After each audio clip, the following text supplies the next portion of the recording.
I can also start my YouTube for online comments. Live now. Done.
Good morning everyone.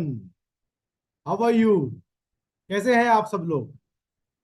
मुझे पूरा यकीन है कि पिछले 10 दिनों की जर्नी में, मॉर्निंग न्यूट्रिशन की जर्नी में, आप सब लोगों ने अपनी हेल्थ को और ज्यादा बेहतरीन बनाया होगा। और उसकी शुरुआत आपने की होगी अपने मॉर्निंग न्यूट्रिशन से। आपने अपने प्रोटीन, आपके मल्टीविटामिन्स और मिनरल्स, फाइबर और गुड फैट की रिक्वायरमेंट को अपनी सुबह में सम्मिलित कर लिया होगा। आपके ब्रेकफास्ट का एक इंपॉर्टेंट हिस्सा ये सारे मैक्रो और माइक्रो न्यूट्रिएंट होंगे। जैसा कि आपने पिछले 10 दिनों में काफी सारी जानकारी, काफी सारा साइंस, काफी सारी अंडरस्टैंडिंग आपने ली है कि ये सारे मैक्रो और माइक्रो न्यूट्रिएंट हमारे लिए क्यों जरूरी है, इनका क्या रोल होता है हमारे शरीर में। और सबसे इंपॉर्टेंट चीज, इन्हें सबसे अगर आपको लेना है तो सब किस समय लें जिससे कि आपको इससे बेहतरीन रिजल्ट मिले, बेहतरीन यूज हो इन सारे मैक्रो और माइक्रो न्यूट्रिएंट का। और आपको पता है सबसे इंपॉर्टेंट जो रूटीन है वो क्या है? आपका सुबह उठना और सुबह उठ के खाली पेट पानी को पीना, राइट।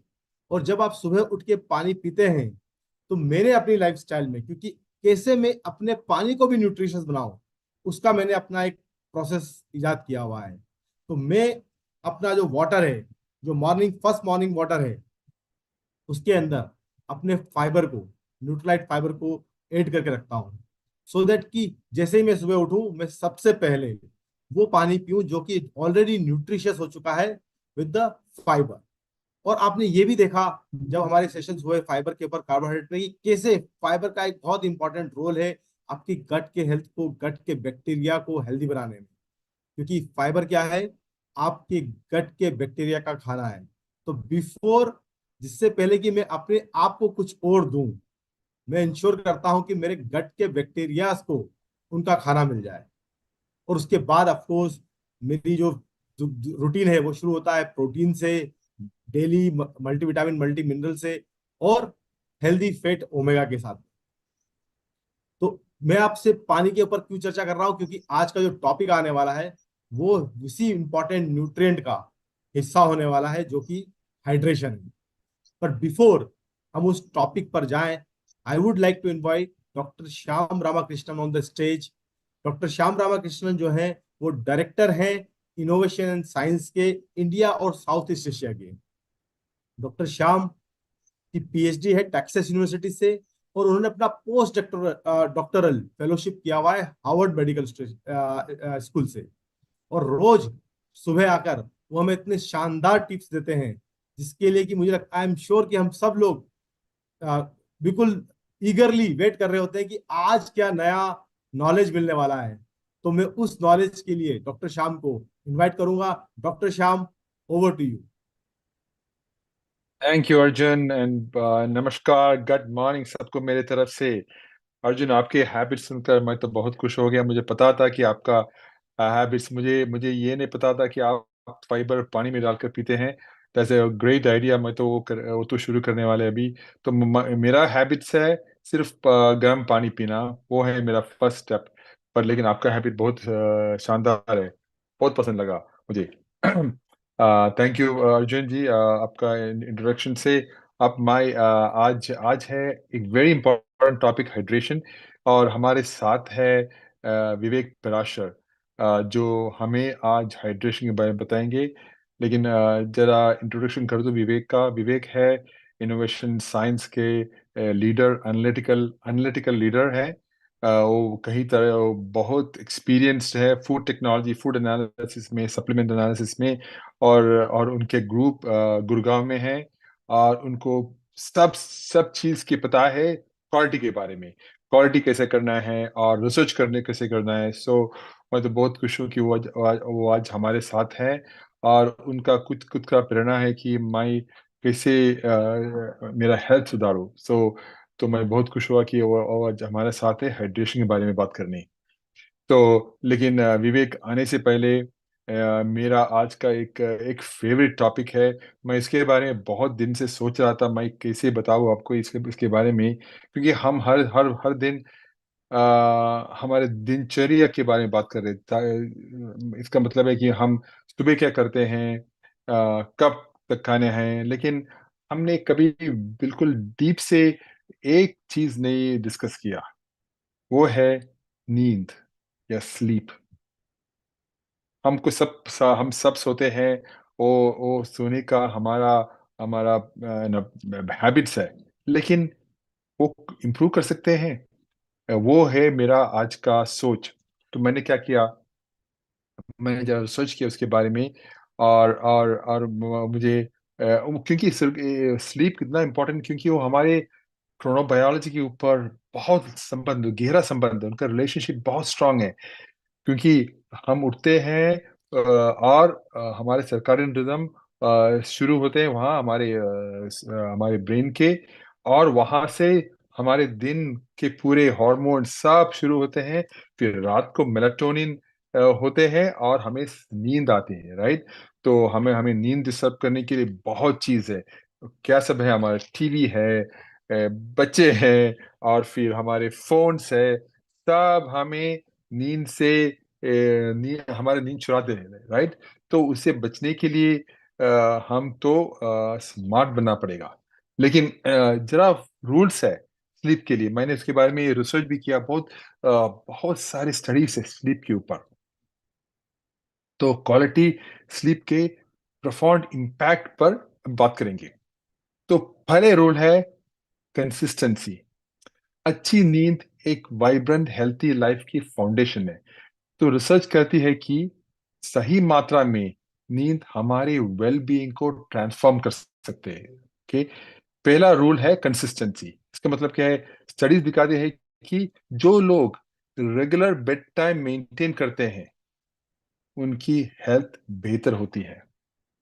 अभी हम कभी 10 बजे सोते हैं, हम कभी 9 बजे सोते हैं, हम कभी 11 बजे सोते हैं। तो ये स्टडी दिखाते हैं कि अगर आपके बेड टाइम रेगुलर होते हैं, आपका बॉडी, आपका सर्काडियन रिदम बहुत खुश होगा, राइट। क्योंकि ये स्टडीज क्या बताते हैं कि अगर इरेगुलर स्लीप पैटर्न है, हमारा स्लीप पैटर्न हर वक्त हर दिन चेंज होते जा रहे हैं, ये एक एक दो दिन का बात नहीं है, हर दिन कुछ ना कुछ रीजन कारण से, आज 10 बजे, 6 बजे, 7 बजे, 8 बजे क्या, तो ये इरेगुलर स्लीप क्या है, एक है कि हमारे आर्टरीज जो है, जहाँ ब्लड जाते हैं, वो हार्ड होते हैं। तो और फिर कार्डियोवैस्कुलर डिसीज का आते हैं, प्रॉब्लम आते हैं, फिर मूड डिसऑर्डर्स का प्रॉब्लम आते हैं। ये सब उसका कारण बन सकती है। तो ये सब रिसर्च ने बताया है। तो तो ये एक बात है कि आपके बेड टाइम को फ्रीक्वेंटली शिफ्ट नहीं करना, सिर्फ वो हैबिट रखना कि हम अगर अगर 10 बजे सोते हैं, तो हर दिन 10 बजे, 10, साढ़े 10 बजे वही है मेरा सोना है, राइट। तो ये कमिटमेंट करें कि हर रात सिमिलर अमाउंट ऑफ रेस्ट ले। फिर दूसरी बात ये है कि आपके स्लीप एनवायरनमेंट बहुत सारे सारे चीज होते हैं। आपका कितना साउंड आते हैं बाहर से, और फिर डार्कनेस, आपका कर्टन्स टाइट है ताकि बाहर से लाइट ना आए। लेकिन एक चीज बहुत महत्वपूर्ण है, आपका बेड कैसे है, आपके आपके आप कैसे सो, बेड का कितने पुराने हैं, कितना नए हैं, वो है इम्पोर्टेंट। तो एक स्टडी दिखाया था कि अगर आपके बेड मीडियम फर्म, मीनिंग ज्यादा हार्ड नहीं, ज्यादा सॉफ्ट भी नहीं, राइट। तो मीडियम फर्म बेड होता, तो अगर वो है, तो आपका बॉडी का जो मस्कुलोस्केलेटल पेन है, आपका मसल में जो पेन होते हैं, आपका स्केलेटल सिस्टम में पेन होते हैं, वो इम्प्रूव होते हैं, और आपका स्लीप का क्वालिटी भी इम्प्रूव होते हैं। ये एक स्टडी दिखाया था। तो मैंने सोचा मैं आपसे एक बात करूं। मुझे याद है कि 20 साल पहले या 25 साल पहले मेरे एक दोस्त एक चीज बोला मुझे, मुझे अभी भी याद है, क्योंकि आप आपकी जिंदगी दो चीज में बिताते हैं, एक है बेड, दूसरे है जूते। तो उसने बहुत सही बताया कि हम जिंदगी दो चीज में लेटे रहते हैं, एक है बेड और दूसरे हम चलते रहते हैं, जूते। तो वो दोनों चीज आप अच्छी तरह खरीदो, अच्छी क्वालिटी का खरीदो। ओके, तो वो है दूसरी चीज। तीसरे है रूल है टाइमिंग ऑफ मील्स। आपको पता है मील्स का टाइमिंग क्या है, तो अब क्या और कब खाते हैं ये भी रोल प्ले करते हैं, इसके रोल भी प्ले करते हैं, राइट। तो बेड के जस्ट पहले खाना आपकी नींद डिस्टर्ब कर सकता है। तो अपना आखिरी मील बेड टाइम से कम, ओके, कम से कम 2 घंटे पहले लेने की कोशिश करें। वो है एक एक तीसरा रूल। फोर्थ रूल है, इंटरेस्टिंग रूल है कि कार्बोहाइड्रेट्स आपका डाइट भी बहुत इन्फ्लुएंस करते हैं। और एक एक एक एक 27 स्टडीज, ऑलमोस्ट 20 स्टडीज की ज्यादा स्टडीज दिखाया है कि अच्छी तरह कार्बोहाइड्रेट्स मींस कि उसका मतलब क्या होता है कि कॉम्प्लेक्स कार्बोहाइड्रेट्स हो वो आपके नींद को बहुत अच्छी तरह इम्प्रूव करते हैं। तो कार्बोहाइड्रेट का बहुत इंपॉर्टेंट रोल है। आपने सुना होगा 2 दिन पहले कार्बोहाइड्रेट्स एंड फाइबर, उसमें फाइबर है बहुत इंपॉर्टेंट। तो आ, फिर मेरा लास्ट एक पॉइंट है, मैं तो बहुत टाइम ले लिया आज। एक पॉइंट है क्योंकि ये पॉइंट बहुत इंपॉर्टेंट है, आपकी उम्र का लंबाई, लॉन्जिविटी, राइट। अभी रिसेंट रिसर्च कहती है कि आपकी स्लीप क्वालिटी आपके जीने की उम्र का एक स्ट्रॉन्ग प्रिडिक्टर है।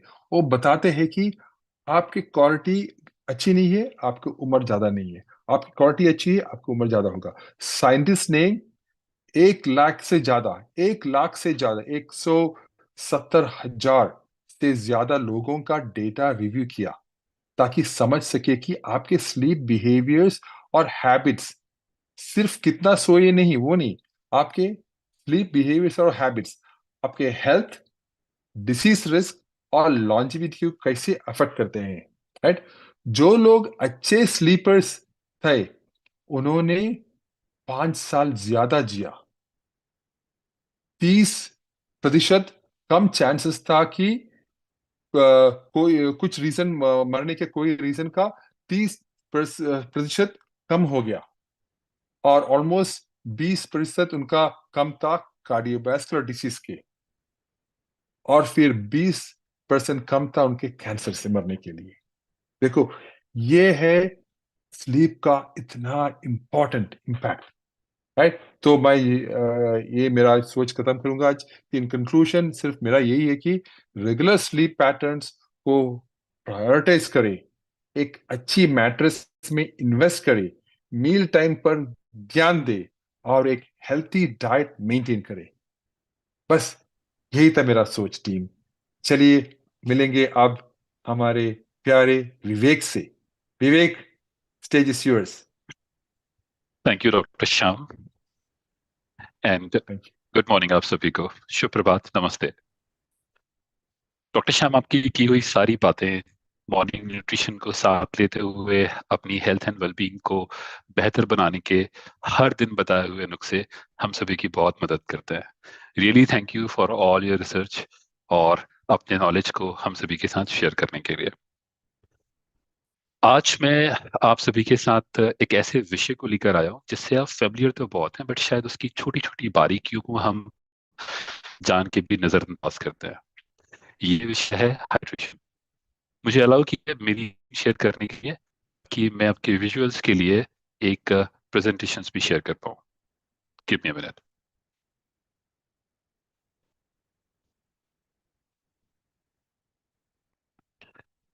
मोहित, आप कंफर्म करें मेरी स्क्रीन अगर विजिबल है तो। Yes. या, थैंक यू। यस। तो पिछले कुछ दिनों से आप लोग लगातार सर्कैडियन रिदम और क्रोनोबायोलॉजी, क्रोनो न्यूट्रिशन के बारे में पढ़ रहे हैं। आपने fibre, carbohydrates, protein, fat, micronutrients जिसमें कि विटामिन एंड मिनरल्स आते हैं, उनका रिलेशनशिप, उनका सिंक्रोनाइजेशन भी क्रोनोबायोलॉजी के साथ समझा। इस पूरे डिस्कशंस में हमने पिछले कुछ दिनों में ये जाना कि अगर हम हमारे न्यूट्रिशन को सुबह के वक्त लेते हैं तो दिन में किसी भी और वक्त के मुकाबले उसका एब्जॉर्प्शन बॉडी में ज्यादा होता है। हम में से कई लोगों को अक्सर शिकायत रहती है कि हम खाते तो बहुत है पर हमारे शरीर को लगता नहीं, और कुछ लोगों को शरीर में बहुत जल्दी लगता है। खाना कई बार एक सा खाने के बाद भी हम लोगों के शरीर की मेटाबॉलिक रेट अलग अलग होते हैं, और उसमें खाना खाने के टाइम का बड़ा रोल प्ले होता है। इसीलिए बहुत जरूरी है कि हम अपने खाना खाने के टाइम को नियमित रखें, मॉर्निंग न्यूट्रिशन को बरकरार रखें, और सर्काडियन रिदम को रेस्पेक्ट करते हुए उसके साथ एक सिंक्रोनाइजेशन बिल्ड करते चलें। इन सभी में एक और तत्व जिसे आज हम डिस्कस करने वाले हैं वो है hydration. Hydration,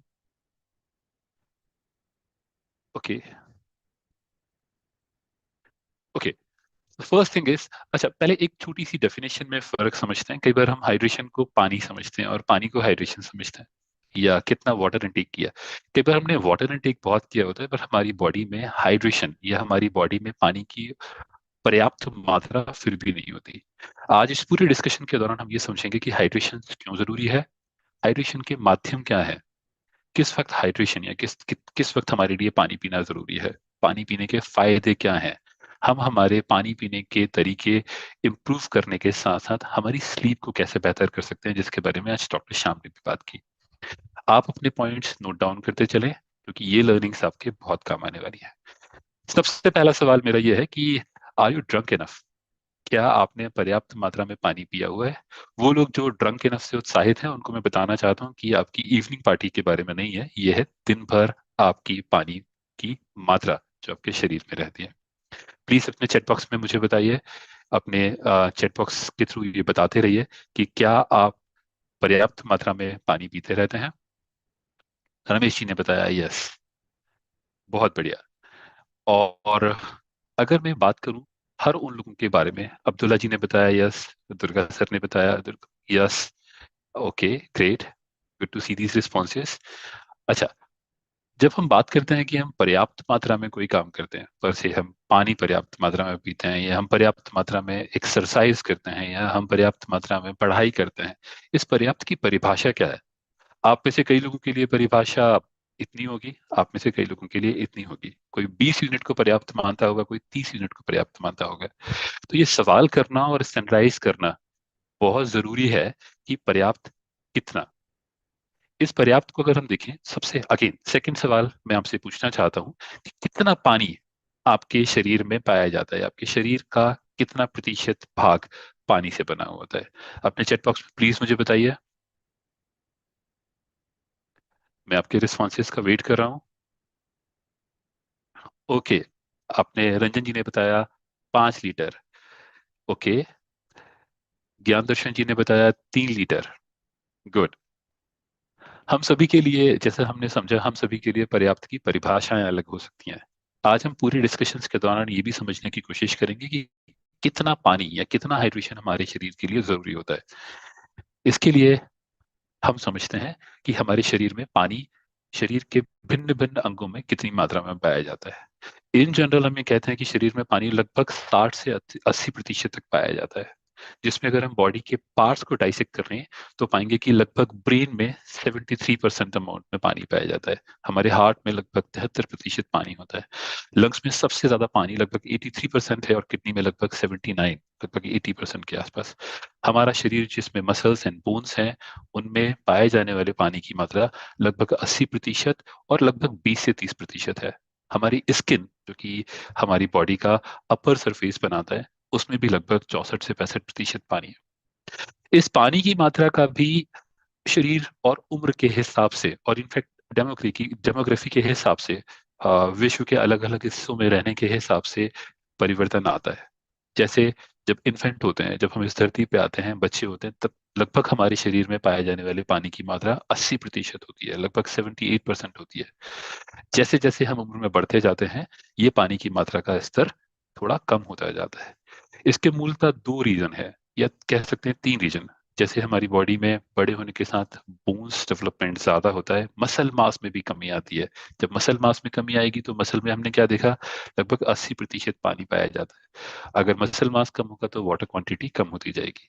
second one thing कि हमारी बॉडी का मेटाबॉलिक रेट बच्चों के मुकाबले स्लो होता है। बच्चे गेम खेलते रहते हैं उनमें हार्मोन्स ज्यादा पाए जाते हैं, उनमें नई एंड स्फूर्ति एंड फ्रेश एनर्जी होती है, जिसकी वजह से उनका मेटाबॉलिक रेट फास्ट होता है और उनका वाटर अमाउंट भी ज्यादा होता है। उम्र के साथ लगभग पुरुषों में यह 7% होता है, वही महिलाओं में लगभग 55% भी हो सकता है। एक बात जाननी बहुत जरूरी है कि एक ऐसा तत्व जो हमारे शरीर का लगभग 60-70-80% हिस्सा बनाता है, क्या वो सच में इतना महत्वपूर्ण है हमारे लिए, या उसके फंक्शंस क्या है, क्यों इतना पानी जरूरी है? तो आप में से हर वो जो साइंस फील्ड है उसने अपनी 10th या 11th क्लासेस में पढ़ा होगा कि इस धरती पर पाए जाने वाले सभी जीव जंतुओं और इवन पेड़, ये सारे सबसे पहली उत्पत्ति जल में हुई। जल से एक कुशकीय जीव बने, जो बाद में 2 कुशकीय या 10 कुशकीय या बड़े बड़े होते गए, और वो जब जल से माइग्रेट होते रहे तो रेप्टाइल बने, जिनमें हम छिपकली या क्रोकोडाइल्स इस तरह के एनिमल्स की बात करते हैं। और जब वो पृथ्वी पे आए या पृथ्वी के सूखे इलाकों में आए, तो वहां पे उस एनवायरनमेंट के हिसाब से अपने आप को अडेप्ट करते चले और उनमें डिफरेंट परिवर्तन आते रहे। तो जीवन का सबसे मूल आधार पानी है। और अगर हम हवा की बात करें तो पानी वो दूसरा तत्व है जिसके बिना आप लंबे वक्त तक जिंदा भी नहीं रह सकते। इसीलिए पानी के फंक्शंस को समझना बहुत जरूरी है। बहुत छोटे छोटे फंक्शंस हैं जिन्हें आप डेली बेसिस पे समझते हैं, जानते हैं, बट शायद आपकी कॉन्शियसनेस, आपकी अवेयरनेस में वो नहीं रहते। जैसे आपकी आईज में टीयरी फ्लूइड रहता है, आप कंटिन्यूसली अपनी आईज ब्लिंक करते रहते हैं ताकि आपकी आईज में एक नमी बनी रहे। आपके नोज में म्यूकस होता है, आपके माउथ में सलाइवा होता है जो खाने को डाइजेस्ट करने में आपकी मदद करता है। पानी आपके बॉडी के टेम्परेचर को रेगुलेट करता है। आपने सुना होगा कि जब पसीना आता है तो पसीने से एक्सोथर्मिक रिएक्शन होती है, और ये एक्सोथर्मिक रिएक्शन क्या करती है, आपकी हीट को एमिट करती है, शरीर से बाहर निकालती है। और जब ये शरीर से आपकी हीट को बाहर निकालती है तो आपकी बॉडी कूल डाउन होती है। पानी हीट को अब्सॉर्ब करता है, तो अगर ज्यादा हीट होती है तो पानी आपके शरीर के अंदर हीट को अब्सॉर्ब करता है और इस तरह से टेम्परेचर को रेगुलेट करता है। आपने जो भी खाया, हम अभी बात कर रहे थे कि हम जो भी तत्व खाते हैं क्या वो हमारे शरीर को सच में लगते हैं, उनका ट्रांसपोर्टेशन कैसे होता है? आपने खाना खाया, स्टमक में गया, स्टमक में वो डाइजेस्ट हुआ, डाइजेस्ट होकर उसमें से जब वो इंटेस्टाइन में जाता है, वहां से न्यूट्रिएंट्स इंटेस्टाइन के थ्रू एब्सॉर्ब होने लगे और ब्लड में आते हैं। ब्लड में लगभग 60% पानी पाया जाता है। ब्लड का सबसे मेजर एक कंस्टिट्यूएंट जो है वो पानी होता है, और इसी ब्लड के थ्रू आपके सारे न्यूट्रिएंट्स स्टमक या इंटेस्टाइन से सेल या सेल वॉल तक ट्रेवल करते हैं। इसीलिए इनके एब्जॉर्प्शन के लिए भी पानी का बहुत रोल है। अगर आप अर्ली मॉर्निंग में, अर्जुन ने जैसे बताया, फाइबर वैसे भी गट के लिए ठीक होता है, डॉक्टर श्याम ने बताया गर्म पानी पीते हैं, अगर आप पानी पीते हैं तो आपको कॉन्स्टिपेशन की बीमारी नहीं होगी, वो शिकायत आपकी हमेशा के लिए दूर हो जाएगी। 2 वजह से, एक तो ये इंटेस्टाइन को फ्लश करने का काम करता है, क्लीन करने का काम करता है। सेकेंड वन थिंग, जब आप पानी पीते हैं तो आपके स्टमक के अंदर भी ये पीएच बैलेंस का काम करता है, क्योंकि यूजली एसिडिटी क्यों होती है, क्योंकि हमारे स्टमक के अंदर का पीएच कम हो जाता है। सामान्यतः एम्प्टी स्टमक का पीएच 1.2 के आसपास होता है, बट जब हम पानी से उसको तर करते हैं तब यही पीएच लगभग 3 से 4 हो जाता है। जितना न्यूट्रल साइड पीएच होगा उतना ही हम बेहतर महसूस करेंगे, उतनी ही हमें कॉन्स्टिपेशन की शिकायत कम होगी। हमारे जितने भी जोड़ हैं, घुटने के जोड़ हैं या खून की जोड़ हैं, हम कई बार अपने बुजुर्गों से सुनते हैं कि मुझे बात की बीमारी हो गई है, मेरे घुटनों में दर्द होता है। अगर आप एक अर्ली एज से, अपनी छोटी उम्र से ही अगर पानी का सेवन सही समय पे और सही मात्रा में करते रहेंगे, तो 2 जॉइंट्स के बीच में पाया जाने वाला फ्लूइड, जिसको साइनोवियल फ्लूइड बोलते हैं, उसकी भरपूर मात्रा बनी रहेगी और दोनों जॉइंट्स के बीच में फ्रिक्शन कम होगा। फ्रिक्शन कम होगा तो उनमें पेन नहीं होगा, आपको आर्थराइटिस की शिकायत नहीं होगी, और आप लंबे वक्त तक चल पाएंगे और हेल्दी रहेंगे। कई और सारे यहाँ पे हमने फंक्शंस लिखे हुए हैं, जिनमें एक और बड़ा फंक्शन है, वो है हार्मोन्स एंड न्यूरोट्रांसमिशंस। हार्मोन्स जो कि लिक्विड्स होते हैं, ये भी पानी से बने होते हैं। यही हार्मोन्स आपके बॉडी की हर एक एक्टिविटी को रेगुलेट करते हैं। आपकी एक नर्व दूसरी नर्व से जुड़ी होती है, इसीलिए शरीर के किसी भी भाग को छुआ जाए आपके माइंड तक सिग्नल पहुंचते हैं। ये सारे सिग्नल्स न्यूरो के थ्रू पहुंचते हैं। ये न्यूरो बॉडी में कैसे होता है, आप से जो लोग साइंटिफिक बैकग्राउंड हैं वो समझते हैं कि हमने बचपन में पढ़ा हुआ है कि एक सोडियम एंड पोटेशियम पंप होता है, जो एक सेल से दूसरी सेल तक अपने कॉन्सेंट्रेशन के थ्रू सिग्नल को पास ऑन करता है। इस पूरी प्रोसेस को जो जहाँ पे हो रही होती है उस एरिया को हम सिनेप्टिक क्लेफ्ट बोलते हैं। तो न्यूरो ट्रांसमिशंस में अपनी कॉग्निटिव हेल्थ में भी बहुत काम करता है। अगर आपके न्यूरो ट्रांसमिशंस ठीक होंगे, कॉग्निटिव हेल्थ ठीक होगी, तो आपके मूड अच्छे होंगे, आप अच्छा महसूस करेंगे अपने आप के बारे में, अपने आसपास के बारे में, अपनी जिंदगी को बेहतर बनाएंगे। तो पानी जिसे आप हर दिन मुफ्त में पी सकते हैं, उसके बड़े फायदे हैं, सिर्फ समझने की जरूरत है। अगली स्लाइड पे चलते हैं, और जैसे हमने इससे पहले वाली स्लाइड में दिखा था कि हमारे शरीर के भिन्न भिन्न भागों में, भिन्न भिन्न अंगों में पानी की मात्रा डिफरेंट होती है। बट अगर हम किसी भी अंग की एक सबसे छोटी यूनिट को देखें तो वो सेल होती है, जिसे हम हिंदी में कोशिका बोलते हैं। अब इस कोशिका को अगर हम बहुत करीब से देखें, तो अगर कोशिका हाइड्रेटेड है, कोशिका में अगर पानी पर्याप्त मात्रा में है, तो होगा क्या, आपका जो मूवमेंट है, अगर आप फर्स्ट वाली देखेंगे हाइड्रेटेड सेल, ब्लू वाली सेल को देखेंगे, तो पाएंगे कि इसमें मूवमेंट जो है इनवर्ड एंड आउटवर्ड दोनों साइड है। क्यों? क्योंकि जैसे आप ये समझ के चलिए कि एक प्रोसेस होती है जिसका नाम होता है ऑस्मोसिस, ये इसमें डिफ्यूजन्स होते हैं। तो आपने ब्लड से जो न्यूट्रिएंट्स सेल वॉल तक पहुंचाए, सेल में उनका एब्जॉर्ब होना बहुत जरूरी है। तो डिफ्यूजन के थ्रू ये एक टर्म कहलाता है semi permeability. What is the semi permeability? कि सिलेक्टिव, हर चीज को ये सेल वॉल अंदर नहीं आने देगी।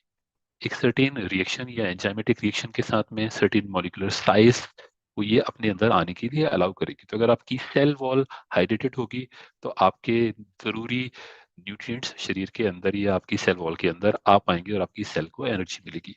सिमिलरली अगर हम बात करें हमारे श्वसन तंत्र की या हमारे रेस्पिरेटरी ऑर्गन्स की, तो हमारी फेफड़ों से जाने वाली ऑक्सीजन ब्लड के थ्रू ही सेल तक जाती है, और ऑक्सीजन का भी डिफ्यूजन शरीर के अंदर सेल वॉल के थ्रू ही होता है। तो अगर हमारी सेल हाइड्रेटेड रहेंगी, तो ऑक्सीजन भी ठीक मात्रा में अंदर जाएगी।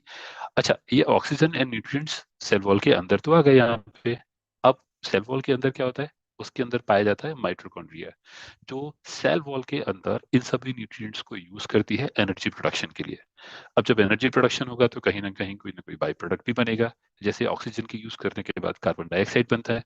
तो इसमें बोथ साइड मूवमेंट है, इनवर्ड मूवमेंट जहां पे हमने हेल्थी न्यूट्रिएंट्स को इनसाइड भी लिया, और फिर बाद में हमने एक्सक्रीशन भी किया, जहां पे अनहेल्थी चीजें, बाई प्रोडक्ट्स या कार्बन डाइऑक्साइड को सेल वॉल से बाहर निकाला और ब्लड के थ्रू संचालित किया। अब यही चीज समझते हैं हम डिहाइड्रेट सेल के केस में। अब डिहाइड्रेट सेल देखने में बिल्कुल वैसी लगती है जैसे कि हमारे रेजिन्स होते हैं, जैसे किशमिश, बिल्कुल पिचकी हुई, बिल्कुल खराब। उनमें हमने इवन हम हमारे इंग्रेडिएंट्स के बारे में भी कहते हैं कि अगर आप उन्हें गला के या उन्हें अंकुरित करके खाएंगे, तो उनसे ज्यादा फायदा मिलेगा, वो ज्यादा जल्दी बॉडी में एब्जॉर्ब होंगे। क्योंकि उनकी सेल वॉल में पानी भर चुका होता है। उनके अंदर सारे न्यूट्रिएंट्स जो डॉर्मेंट स्टेज में पड़े होते हैं, वो एक्टिव हो जाते हैं और आपकी बॉडी को फायदा पहुंचाते हैं। अगर पानी कम होगा हमारी सेल वॉल्स में, तो क्या होगा, हम सिर्फ जैसे किशमिश को पानी में डालते हैं, तो सिर्फ वो पानी को एब्जॉर्ब करती रहती है लंबे वक्त तक। तो डिहाइड्रेटेड सेल बहुत लंबे वक्त तक सिर्फ बाहर से पानी और न्यूट्रिएंट्स को एब्जॉर्ब करते रहेंगे, उनका टू वे ट्रांसमिशन नहीं होगा, टू वे ट्रांसफर नहीं होगा। तो हम हमारी बॉडी से बहुत सारी गंदगियां बाहर नहीं निकाल पाएंगे। इस सिचुएशंस में हम कमजोर महसूस करेंगे, बुरा महसूस करेंगे, हमारे मूड भी खराब होंगे, हमारा मेटाबॉलिक रेट भी खराब होगा, और हमारी ओवरऑल परफॉर्मेंस खराब होती है। इसीलिए पानी का जरूरी होना, या पानी का एक निश्चित मात्रा में हमारे शरीर में होना बहुत जरूरी है। अगली स्लाइड पे चलते हैं, जिसमें हम ये समझने की कोशिश करेंगे कि वाटर हमें किन किन सोर्सेज से मिलता है। एक तो वो जो हम पानी पी लेते हैं, जिसमें हम डायरेक्टली हमने पानी कंज्यूम किया और हमारी बॉडी हाइड्रेटेड महसूस कर रही है। दूसरी बात है फूड, जैसे आप फल खाते हैं, सब्जियां खाते हैं, आप हरी सब्जियां तरकारी खाते हैं घर पे, इवन जो अनाज खाते हैं, एक निश्चित मात्रा में पानी होता है। तो लगभग आपके शरीर का 35 से 40% पानी इंटेक आपके फूड से भी होता है। और कई बार आप मेटाबॉलिक वाटर, अच्छा ये मेटाबॉलिक वाटर थोड़ा सा नया टर्म होता है कई लोगों के लिए, बट जैसे आप समझें कि कार्बोहाइड्रेट की सबसे स्मॉलेस्ट यूनिट क्या है, ग्लूकोज। अब ये ग्लूकोज क्या होता है, जब ज्यादा मात्रा में होता है, तो ये ग्लूकोज आपके शरीर में ग्लाइकोजन की फॉर्म में डिपॉजिट हो जाता है, जिसे आप बाद में एनर्जी के रूप में यूज कर लेते हैं। ये जो ग्लाइकोजन के फॉर्म में जो जो जनरेट जो शुगर या ग्लूकोज जमा होता है, ये हाइड्रोलिसिस की वजह से होता है। इसमें से एक पानी का मॉलिक्यूल अगर हम ग्लूकोज से बाहर निकालते हैं, तो ये कंडेंस मॉलिक्यूल में कन्वर्ट हो जाता है और ग्लूकोजन बन के आपकी बॉडी में जमा हो जाता है। तो इस तरह की मेटाबॉलिक रिएक्शंस के थ्रू भी थोड़ा सा पानी जनरेट होता है, जो होता है बहुत कम क्वांटिटी में। जैसे हमने यहाँ पे अगर देखा तो लगभग 5 से 10% पानी। तो इस तरह से ये हमने एक जनरल फिगर बताने की कोशिश की है कि पानी का इनटेक या हाइड्रेशन आपकी बॉडी कहाँ कहाँ से रिसीव करती है। बट जिस तरह से शरीर शरीर एक ऐसी मशीनरी है, दुनिया की सबसे कॉम्प्लेक्स और सबसे सुंदर मशीनरी है जो भगवान ने बनाई है। जितना हम इनटेक कर रहे होते हैं उतना ही हम बाहर एक्सक्रीट भी कर रहे होते हैं। तो पानी का बहुत बड़ा अमाउंट, हम लगभग 60 से 70% भाग पानी का यूरिन के थ्रू बाहर निकालते हैं। हमारे स्टूल में भी लगभग हम 2 से 3% पानी बाहर निकालते हैं। उसके अलावा हम पसीने के रूप में पानी बाहर निकालते हैं। तो शरीर में जितना पानी आ रहा होता है उतना ही पानी लगभग लगभग बाहर जा रहा होता है। यही वजह है कि जब पानी का यूटिलाइजेशन हमारे शरीर में जिस तरह से होता है, पानी का लॉस हमारे शरीर से जिस तरह से होता है, इसी वजह से हमें प्यास भी लगती है ना। एक बड़ी मजेदार बात है प्यास को लेके। शरीर में आपके दिमाग में एक छोटी सी सेल पाई जाती है जिसे हम हाइपोथैलेमस बोलते हैं, जो कि पिट्यूटरी ग्लैंड से बिल्कुल लगी होती है। अब ये जो पिट्यूटरी ग्लैंड से लगी हुई हाइपोथैलेमस है, ये आपकी भूख और प्यास दोनों को नियंत्रित करती है। मजेदार बात इसमें यह है कि कई बार हमें लग रही होती है प्यास, बट हम मान के चल रहे होते हैं भूख, क्योंकि खाना खाने में मजा आता है, हमारी जुबान को स्वाद आता है। तो हमारे सेंसेशंस हमें अट्रैक्ट करते हैं कि ओके, खाना ही खा लेते हैं। तो कई बार आपको भूख लग रही होती है और आप कंफ्यूज हो रहे होते हैं कि सॉरी, प्यास लग रही होती है और आप कंफ्यूज हो रहे होते हैं कि आपको भूख लग रही होती है, और आप खाना खाते रहते हैं। किसी न किसी वजह से लगभग 30 से 40% की वाटर इनटेक आपकी फूड की वजह से भी होती है। तो थोड़ा बहुत आपको पानी भी मिल जाता है, तो आप अपने आप को और कॉन्फिडेंट महसूस करते हैं कि हाँ, शायद मुझे सच में भूख ही लग रही थी। ये कन्फ्यूजन्स के कंसिक्वेंसेस बहुत खराब हैं, इनके परिणाम बड़े खराब हैं। जैसे आप एक तो डिहाइड्रेशन आपको होने लगेगा। अगर आपको डिहाइड्रेशन होने लगेगा तो आप जो खाना खाएंगे, खाना खाने से मिलने वाले पानी के साथ साथ आप कैलोरी इंटेक बहुत कर लेंगे। अगर आपका कैलोरी इंटेक ज्यादा होगा तो आप वेट गेन भी करेंगे। आप अपने ब्रेन सिग्नल्स को मैनिपुलेट करना शुरू कर देंगे, क्योंकि आपका ब्रेन आपको सिग्नल दे रहा होगा पानी के, और आप खा रहे होंगे खाना। इसीलिए बहुत जरूरी है कि हम माइंडफुल रहें, हम अपने बॉडी सिग्नल्स को ठीक से रीड कर पाएं। हम सबका कॉन्शियस होना बहुत जरूरी है। हम जितने कॉन्शियस होंगे अपने शरीर को, अपनी भावनाओं को, अपने मन को, अपने विचारों को और अपने एनवायरनमेंट को जितना बेहतर समझेंगे, हम उतनी बेहतर जिंदगी गुजारेंगे। एक और भी प्रॉब्लम है आजकल मॉडर्न लाइफस्टाइल में, हम अक्सर मंचिंग करते रहते हैं, जहां हमने चिप्स, बिस्किट्स, कुकीज, छोटा मोटा कुछ न कुछ खाते रहते हैं। इस तरह के खाने से भी हम हमारे डाइजेस्टिव जूसेस को कंटिन्यूसली रिलीज करते रहते हैं और हमें भूख लगातार लगती रहती है। कई बार आपने देखा होगा कि जिन दिनों आप खाना ज्यादा खा रहे होते हैं उन दिनों आपको भूख भी ज्यादा लग रही होती है, क्योंकि आपके डाइजेस्टिव जूस उन दिनों में ज्यादा निकल रहे होते हैं। इस तरह से आप ओवरवेट हो जाते हैं, आप कंटिन्यूसली डिहाइड्रेशन के शिकार हो जाते हैं, आपका कैलोरी इंटेक बढ़ जाता है। और इसको दूर करने के लिए, इस कंफ्यूजन को दूर करने के लिए मेरे पास 4 ऑप्शंस हैं। इन चारों ऑप्शंस को बहुत ध्यान से सुनिए और समझें। नंबर 1, हम सभी जानते हैं कि खाना पचने में लगभग 4 से 6 घंटे लगते हैं। तो अगर आपको खाना खाने के बाद 4 से 6 घंटे के अंदर अगर आपको भूख के सिग्नल मिल रहे हैं, तो आप सबसे पहले तो अपने आप को क्वेश्चन करें कि नहीं, खाना तो मैंने खाया है। खाना खाने के बाद अगर ये सिग्नल थे तो निश्चित ही पानी के होने चाहिए, और उस समय आप लगभग 1 गिलास पानी पिए और 15 से 20 मिनट वेट करें। फिर अपने आप की बॉडी सिग्नल्स को दोबारा रीड करने की कोशिश करें। ज्यादातर केसेस में आप पाएंगे कि आपको प्यास लग रही थी और अब आपकी भूख भी शांत हो गई है। कई बार ये न्यूट्रिएंट्स की कमी की वजह से भी होता है। कई बार हम खाना तो बहुत खा रहे होते हैं बट हमें न्यूट्रिएंट्स नहीं मिल रहे होते। जैसे अर्जुन ने अपने डिस्कशंस में बीच में बताया कि आप लोग न्यूट्रिएंट्स का लेना भी बहुत जरूरी है। तो जब न्यूट्रिएंट्स नहीं होते तो आपके शरीर में कोई ना कोई एक फंक्शन ठीक काम नहीं कर रहा होता, और जब ये फंक्शन ठीक काम नहीं कर रहे होते तो आपको एक इंटरनल मेंटल हंगर भी फील होगी।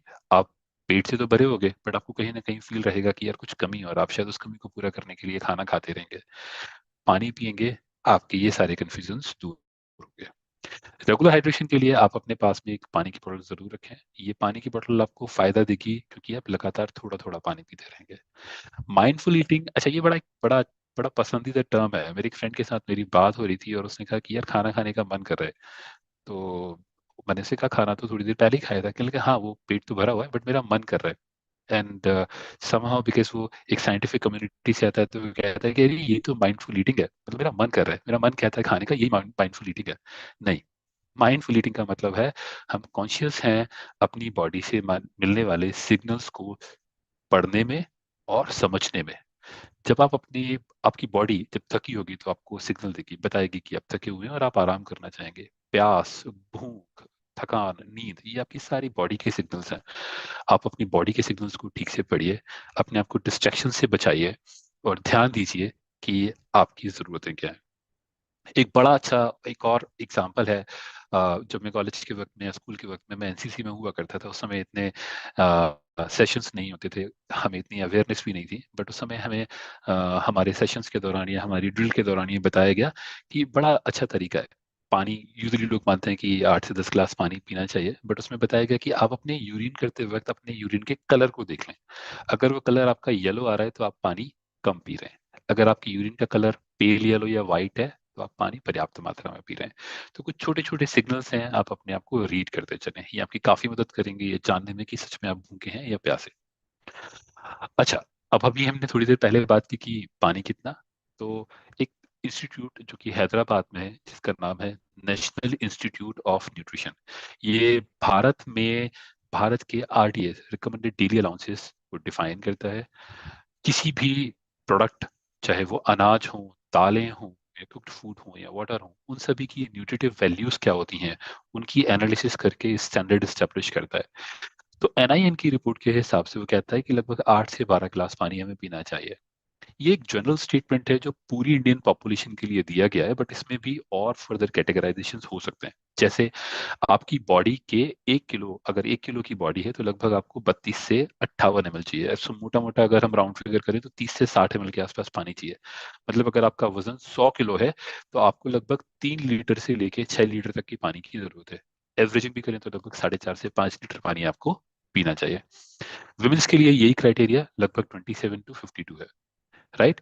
अच्छा, इसी के साथ में एक चीज और आपके लिए समझने वाली है कि एक इंसान जो कि एसी चैम्बर में बैठ के अपने ऑफिस के दिन भर काम करता है, जिसकी फिजिकल मूवमेंट बहुत कम है, एक इंसान जो शायद रोड पे काम करता है, मेहनत करता है, या एक स्पोर्ट्स मैन जो रात को या दिन में गेम खेलता है, ऐसे लोगों की पानी की रिक्वायरमेंट अलग अलग हो सकती है।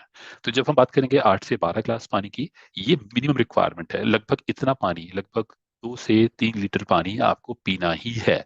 इसके अलावा आप अपने सिग्नल्स, जैसे हमने माइंडफुल रीडिंग या माइंडफुल ईटिंग की बात की, या हमने बात की अपने यूरिन कलर से चेक करने की, उस तरह के इंडिकेटर्स के थ्रू आप ये इवेल्युएट करते चलें कि आपको और पानी की जरूरत तो नहीं है। ये इंश्योर करना सिर्फ आपकी जिम्मेदारी है कि आप पूरी तरह से हाइड्रेटेड हैं। अपने पानी को कुछ दिन पहले फिर अर्जुन की बात मुझे याद आई। अर्जुन ने अपने शुरुआती इंट्रोडक्शन टाइम पे कहा था कि हमें हमारे पानी को खाने की तरह खाना चाहिए। इसका एक्चुअली मतलब क्या है, इसी को अगर हम फोर्थ पॉइंट से भी रिलेट करना चाहें तो टेक सिप, है ना, वर्सेस चगिंग। हम जैसे पानी को ग्लास लिया और गट गट करके पूरा पानी पी गए, ये बड़ी गलत हैबिट है। नंबर वन, इससे बॉडी बैलेंस खराब होता है। सेकंड वन थिंग, ये बॉडी में जो फ्लूइड बैलेंस है, फुल फ्लूइड का एक सर्टेन पीएच भी होता है, तो हम बॉडी के फ्लूइड के पीएच बैलेंस को भी खराब करते हैं। कई बार ये हमारी किडनी को ओवर प्रेशराइज भी करता है, क्योंकि जिस इसको आप बिल्कुल ऐसे समझ सकते हैं जैसे कि बारिश के दिनों में पूरे महीने भर बारिश नहीं हुई, किसी एक दिन बारिश हुई और झमाझम बारिश हुई, सारा पानी नलियों के थ्रू बह गया, आपकी जमीन ने उसको एब्जॉर्ब कुछ भी नहीं किया। पर अगर आप यही पानी रोज थोड़ी थोड़ी मात्रा में, बारिश हो, हल्की हल्की बूंदाबांदी हो, तो आपकी धरती में ये पानी एब्सॉर्ब होगा। तो जब आप पानी सिप करके पीते हैं, थोड़ा थोड़ा पानी थोड़े वक्त के बाद पीते हैं, तो आपके शरीर को ज्यादा लगता है, शरीर में ज्यादा एब्सॉर्ब होता है और ये वेस्ट नहीं होता। किडनी पर भी लोड कम पड़ता है। इसी तरह से आप अपने पानी के साथ साथ अपने फ्रूट्स एंड वेजिटेबल्स के इंटेक को खाने में बढ़ा सकते हैं, तो खाने से मिलने वाले हाइड्रेशन की भी पर्याप्त मात्रा आपको मिलती रहेगी। एक बड़ा अच्छा फैक्ट है कि जब हम बात करते हैं हाइड्रेशन की, तो हाइड्रेशन में सोर्सेज क्या क्या हो सकते हैं। क्या पानी एक लौता सोर्स है? तो नहीं। कई लोग हाइड्रेट, कई लोग कोल्ड ड्रिंक्स जाके पियेंगे और कहेंगे कि हम तो हाइड्रेट हो गए। मेरे फ्रेंड ने बड़ी अच्छी बात बोली, वो बोला कि मैं छोटे छोटे पैक बनाता हूँ, उसमें एल्कोहल कम होता है तो मेरा पानी इंटेक बढ़ जाता है। No, all these things are not good. ये सारे हमें बहाने अपने आप से दूर करने होंगे। हमें समझना होगा कि अल्कोहल आपको डिहाइड्रेट करता है, ना कि हाइड्रेट। हमें समझना होगा कि ये जो एरिएटेड ड्रिंक्स हैं, जिनको आप सोडा बोलते हैं, कोला बोलते हैं, ये आपके शरीर के लिए ठीक नहीं। शुगरी ड्रिंक्स, कई सारे फ्रूट जूसेस भी जो मार्केट में आजकल मिलते हैं, वो शुगरी ड्रिंक्स होते हैं। बड़ा अच्छा फैक्ट है, जैसे आप लोग तो एक हेल्थ एंड वेलनेस कम्युनिटी से आते हैं, आप लोग प्रोडक्ट्स के लेबल्स को रीड करना शुरू करें। अगर आप एप्पल जूस पीते हैं तो आप एप्पल जूस के पीछे एप्पल कंटेंट को देखें। लगभग 15% एप्पल जूस होता है, बाकी लगभग 85% उसमें पानी होता है। अगर आप क्रैनबेरी जूस जो आपको मार्केट में मिलता है उसे देखेंगे उसकी बॉटल पे, तो लगभग 20 से 25% क्रैनबेरी जूस होता है, लगभग 75 से 80% उसमें पानी होता है। तो आप एक्चुअली पानी पी रहे होते हैं। और आप ये भी सरप्राइज करें कि पूरे इंडिया में किसी भी कोने में किसी भी सीजन में अगर आप ये ड्रिंक्स पी रहे हैं, इनका स्वाद एक ही आता है। क्यों? क्योंकि ये बहुत हाईली प्रोसेस्ड होते हैं। ये हाईली प्रोसेस्ड हाइड्रेशन के मेथड्स ठीक नहीं है, आपको इन्हें अवॉइड करना चाहिए। आपको क्या करना चाहिए? सबसे बेहतर और दुनिया में यूनिवर्सल डाइल्यूएंट या यूनिवर्सल सॉल्वेंट या यूनिवर्सल ड्रिंक क्या है? पानी। पानी पीना चाहिए। पानी की अगर आपको एंटीऑक्सीडेटिव कैरेक्टरिस्टिक्स बढ़ाने हैं तो आप पानी को इन्फ्यूज कर सकते हैं, कभी नींबू से, कभी खीरा से, कभी और सारे फल काट के डाल सकते हैं। ये आपका डिटॉक्स वाटर जो आजकल हम कहते हैं। अगर आपको इलेक्ट्रोलाइट से फिल्ड पानी पीना है, आप कोकोनट वाटर पी सकते हैं। आप वेजिटेबल्स के और फ्रूट्स के जूसेस बनाकर पी सकते हैं। बट हाँ, इस बात का ध्यान रखें कि जब भी आप ये हरी सब्जियों के या फलों के जूस बनाएं तो इनको फिल्टर ना करें, क्योंकि इनके फिल्टर करने से आप इनके फाइबर कंटेंट को बाहर निकाल देते हैं और उनकी सारी की सारी खूबियों को आप बाहर निकाल देते हैं, जो ठीक नहीं। तो जरूरी है ये याद रखें कि अगर जब भी आप पहले तो फ्रूट्स को ऐसे खाने की कोशिश करें, बट अगर आप जूस भी पीना चाहते हैं तो उनको एटलीस्ट फिल्टर ना करें। इसी बात को हमने समझाया 3 डिफरेंट कलर से, जो कि हमारे ट्रैफिक सिग्नल्स हैं। कि ग्रीन चॉइसेस जिनके लिए फुल गो अहीड है, उनमें है water, fruit infused water, buttermilk, coconut, या buttermilk is a very good option, buttermilk. और वहीं पे हमने रेड लिस्ट में क्या लिखा हुआ है कि हमारे स्पोर्ट्स ड्रिंक विद शुगर, हमने स्पोर्ट्स ड्रिंक के साथ शुगर, शुगर वाला अगर कोई ड्रिंक है, शुगरी ड्रिंक्स, हमें उन्हें अवॉइड करना चाहिए। अच्छा, एक चीज और है, ये एक कई बार हम जूसेस को ठीक मानते हैं, ये एक बड़ा मिथ है कि प्रोसेस ये पैकेज्ड और अच्छी क्वालिटी के टेट्रा पैक वाले जूसेस लेंगे तो ये बेहतर होते हैं और ये बेहतर ऑप्शन है। नहीं, ये मिथ है, ये से हमें बस करना बहुत जरूरी है। क्योंकि अगेन हमने पहली स्लाइड में बात की कि इनमें शुगर कंटेंट ज्यादा होता है, फिल्ट्रेशन की वजह से इनमें फाइबर कंटेंट भी कम होता है।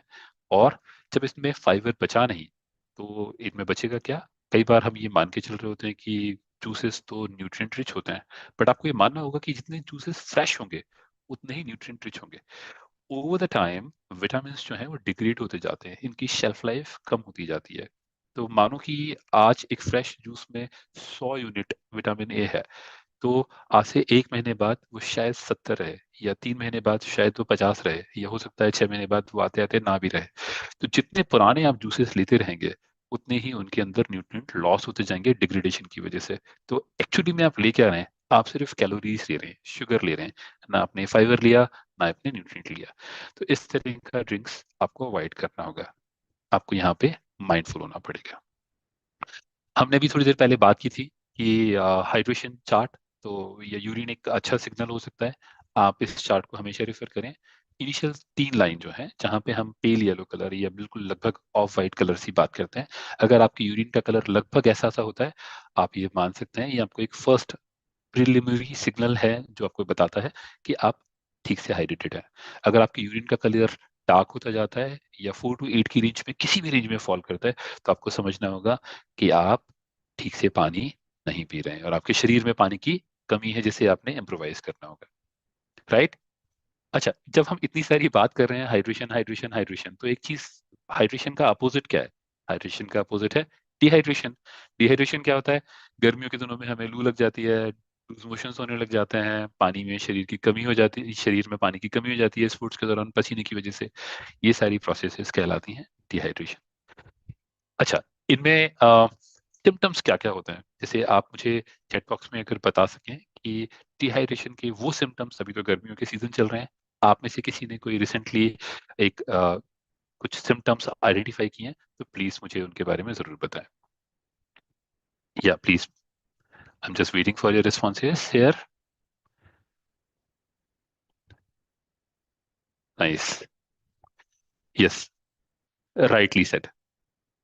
तो बेसिकली डिहाइड्रेशन के जो सिम्टम्स हैं उनमें सबसे पहला थर्स्ट, प्यास लगना, बड़ा बेसिक सा सिम्टम्स है। कई बार हम उसको रीड नहीं कर पा रहे होते, बट हमें कॉन्शियस रहना होगा। दूसरा, हमें थकन होगी, हम जल्दी जल्दी थक जाएंगे, हमारा चूंकि मेटाबॉलिज्म ठीक नहीं होगा। हमने सेल वॉल स्ट्रक्चर के टाइम पे क्या पढ़ा था, ये क्या देखा था? कि सेल वॉल सिकुड़ जाएंगी, उनका मेटाबॉलिज्म कम हो जाएगा। जब मेटाबॉलिक रेट कम हो जाएगा तो एनर्जी कम मिलेगी, तो आप थका हुआ महसूस करेंगे। अगर आपकी सेल वो सिकुड़ने लगेंगी तो क्या होंगे, मसल क्रैम्प्स आने शुरू होंगे, आपको बीच बीच में मसल क्रैम्प्स आएंगे और आप परेशान रहेंगे।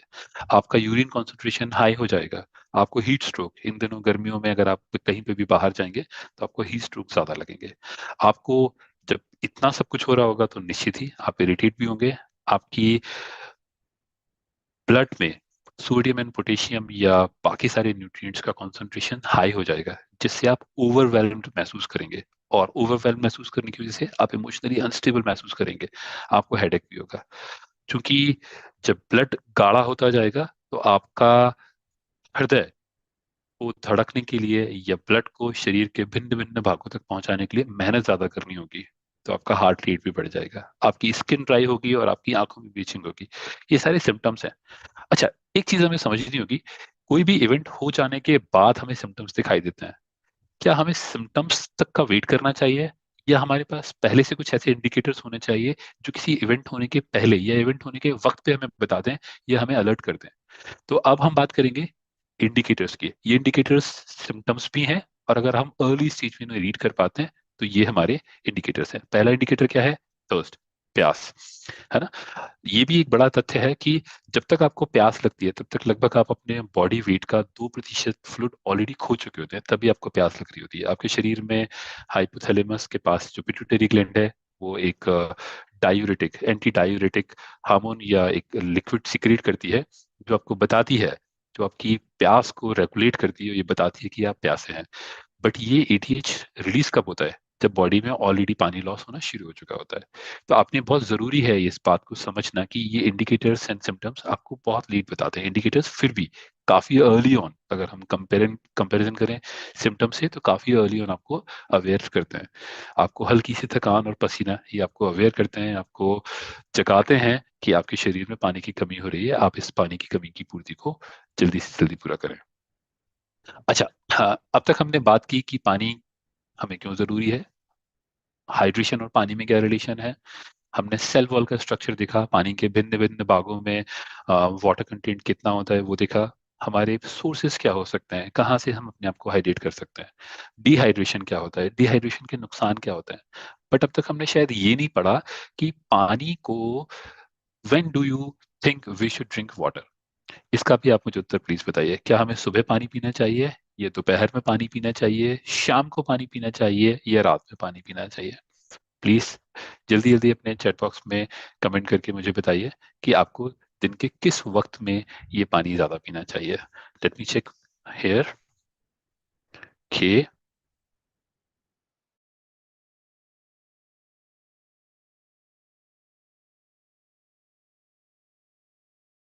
दिन में पी सकते हैं, या हमें पानी दिन भर पीना चाहिए, हमें से कई लोगों ने ये भी कमेंट किया हुआ है। राइट, तो बहुत जरूरी है कि हम दिन भर ही पानी से अपने आप को हाइड्रेटेड रखें। बट अगर हम पानी सुबह पीते हैं, इसका की जिक्र हमारे आयुर्वेदा में भी किया है, इसे हम उषा पान बोलते हैं। उषा मीन्स जब दिन की पहली किरण या सूर्य की सुबह सुबह जो पहली किरण आती है उनको हम उषा बोलते हैं। पान मीन्स जल पान, जल का पान, पान मीन्स खाना। तो जब हम सुबह पहली किरण के साथ पानी पीते हैं तो उसके कई सारे फायदे हैं। इसीलिए ये बताया गया है कि खाना खाने के लगभग 30 मिनट पहले ये, और खाना खाने के बाद लगभग 1 घंटे बाद तक हमें पानी नहीं पीना चाहिए, और हमारा पहला पानी जो है सुबह पीना चाहिए। जब हम सुबह सुबह पानी पीते हैं तो ये हमारी पूरी रात भर के जमा हुए टॉक्सिन्स हमारी शरीर से बाहर निकालने में मदद करता है, हमारी डाइजेशन को इम्प्रूव करता है, हमारी सेल वॉल को एनरिच करता है और मेटाबॉलिज्म को फास्ट करता है, जिससे हमारे शरीर में हमें एनर्जेटिक महसूस होता है और हमारे दिन की शुरुआत पूरे जोश खरोश के साथ होती है। इसी तथ्य को अगर हम बात समझना चाहें, यही तीनों बातें यहाँ पे अलग अलग तरह से लिखी हुई हैं, जिनमें हम बात करते हैं कि जैसे इंसान के शरीर में बेसिकली हम मानते हैं कि 5 तत्व होते हैं, या जैसे अग्नि, वायु, धरती, आकाश। ये जो सारे तत्व हैं, इन्हीं तत्वों के कॉम्बिनेशन से बनता है वत, पित्त एंड कफ। वत, वात, पित्त एंड कफा। कफा मीन्स म्यूकस, कफा बॉडी के लिक्विड्स जो होते हैं, जो कि जल और धरती के कॉम्बिनेशन से बनते हैं। पित्त जो कि अग्नि एंड वायु के कॉम्बिनेशन से बनता है। जहां वायु होती है और वायु के साथ आकाश होता है, वहां वाता ज्यादा होता है। आपने सुना होगा कि बुजुर्गों में एक शिकायत, अगेन हमने पहले भी बात की थी, कि बुजुर्गों में जॉइंट्स में पेन होने लगता है, उनकी बॉडी में मसल्स पेन ज्यादा होता है, और तो कहते हैं कि वो बाय आ गई, तो लगभग उनके शरीर में वायु की अधिकता हो गई है। यंग बच्चों में जो 18-19 साल के, 20 साल के, 14-15 साल के होते हैं, जिनमें हार्मोनल चेंजेस थोड़े ज्यादा हो रहे होते हैं, उनमें पित्त की मात्रा ज्यादा हो जाती है, और इस पित्त की मात्रा से उनमें कई बार उनको, उनकी स्किन पे आपको रैशेस दिखाई देंगे, स्किन पे पिंपल्स ज्यादा दिखाई देंगे, उनमें क्रोध ज्यादा होगा, गुस्सा ज्यादा होगा, जोश ज्यादा होगा। जो बच्चे होते हैं, छोटे बच्चे, इन्फेंट्स जो होते हैं, उनमें कफा ज्यादा होता है, उनमें म्यूकस ज्यादा होता है, बॉडी लिक्विड ज्यादा होते हैं, इसीलिए उनकी स्किन काफी ग्लोइंग होती है, काफी सॉफ्ट होते हैं, काफी सुंदर होते हैं, और काफी लुभावने होते हैं। तो ये अलग अलग जो कैरेक्टरिस्टिक्स हैं, अलग अलग दोषास हैं, ये आपकी बॉडी में अलग तरह के सिम्टम्स देते हैं। किसी भी एक तरह के सिम्टम्स का हावी हो जाना आपके शरीर के लिए ठीक नहीं, आपके पूरी ओवरऑल हेल्थ के लिए ठीक नहीं। तो अगर आप सुबह के वक्त पानी पीते हैं, तो ये तीनों दोष को रिमूव करता है। इन तीनों में एक हार्मनी, एक सिंक्रोनाइजेशन बिल्ड करता है। ये सिंक्रोनाइजेशन आपकी ओवरऑल वेलबींग के लिए ठीक होता है।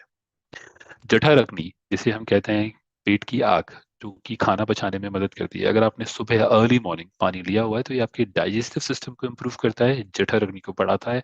जो भी आप खाना खाते हैं, वो इजीली डाइजेस्ट होता है, और आपके शरीर को पूरी तरह से लगता है। पूरी रात भर ये जमा हुए टॉक्सिन्स, क्योंकि रात भर हम जब इनएक्टिव होते हैं, तो बॉडी में कई सारी मैकेनिज्म चलते रहते हैं, और उनके टॉक्सिन्स धीरे धीरे धीरे धीरे बॉडी में डिपॉजिट होते रहते हैं। जब हम अर्ली मॉर्निंग में पानी पीते हैं, तो ये पानी हमारे टॉक्सिन्स को एलिमिनेट करने में, हमें रिफ्रेश करने में, हमें बेहतर महसूस करने में हमारी हेल्प करता है। इन्हीं आयुर्वेदिक तथ्यों को, या इन्हीं आयुर्वेद के सिद्धांतों को आजकल मॉडर्न स्टडीज ने भी प्रूव किया हुआ है। तो एक 2003 में स्टडी की गई, बॉशमैन एंड स्टिनगर ने की। उन्होंने ये बताया कि अगर आप लगभग 500 ml, लगभग आधा लीटर पानी सुबह खाली पेट उठते ही अगर पिए, तो ये आपके शरीर के मेटाबॉलिक रेट को लगभग 30% बढ़ा देता है। अब आप खुद सोचिए, जो एनर्जी आज आप इस वक्त महसूस कर रहे हैं, लगभग इसमें 30% का इजाफा हो जाए, तो आप क्या कुछ नहीं कर सकते। आप अपनी दिनचर्या को बेहतर बना सकते हैं, आपके मूड हैप्पी होंगे, आप अपनी हैप्पीनेस को इंक्रीज कर सकते हैं, आप अपनी पर्सनल एंड फैमिली लाइफ को ठीक कर सकते हैं, आप अपने काम को बेहतर मैनेज कर सकते हैं। और अगर आप बाकी अपने सराउंड के सारे लोगों के मुकाबले बेहतर फंक्शन करेंगे, तो आप तरक्की की राह पे भी जाएंगे। एक और स्टडी है जिसने डिटॉक्सिफिकेशन या बॉडी को रिफ्रेश करने के बारे में आयुर्वेदा को समर्थन दिया, जो 2010 में की गई, पॉपकिंस ने। उन्होंने ये बताया कि सर्काडियन रिदम से इसका बहुत रिलेशनशिप है। तो जहां बॉडी, पूरी की पूरी बॉडी सुबह सूर्य की किरणों के साथ अपने आप को दिन के लिए तैयार कर रही होती है, उस समय अगर आप अपनी बॉडी में न्यूट्रिएंट्स के साथ अगर पानी की मात्रा को बढ़ाएं, तो ये आपके कॉर्टिसोल को भी ऑप्टिमाइज करता है। कॉर्टिसोल एक ऐसा हार्मोन होता है जो स्ट्रेस को मैनेज करने में काम करता है, और सुबह के वक्त इसकी वैल्यू लगभग 10 ppm के आसपास होती है। 10 पार्ट पर मिलियन आपके शरीर में ये पाया जाता है। तो सुबह के वक्त आप फ्रेश महसूस करते हैं, कॉर्टिसोल को ये रेगुलेट करता है, आपको फ्लश करता है, और आपकी बॉडी को और आपके मन को बेहतर महसूस कराता है। एक और बहुत अच्छी स्टडी है, ये आप में से वो सभी लोग जो अपने मॉर्निंग न्यूट्रिशन के दौरान एक वेट रिडक्शन का कमिटमेंट लेके आए हैं, ये शायद उनके लिए भी बड़ी फायदेमंद बात है।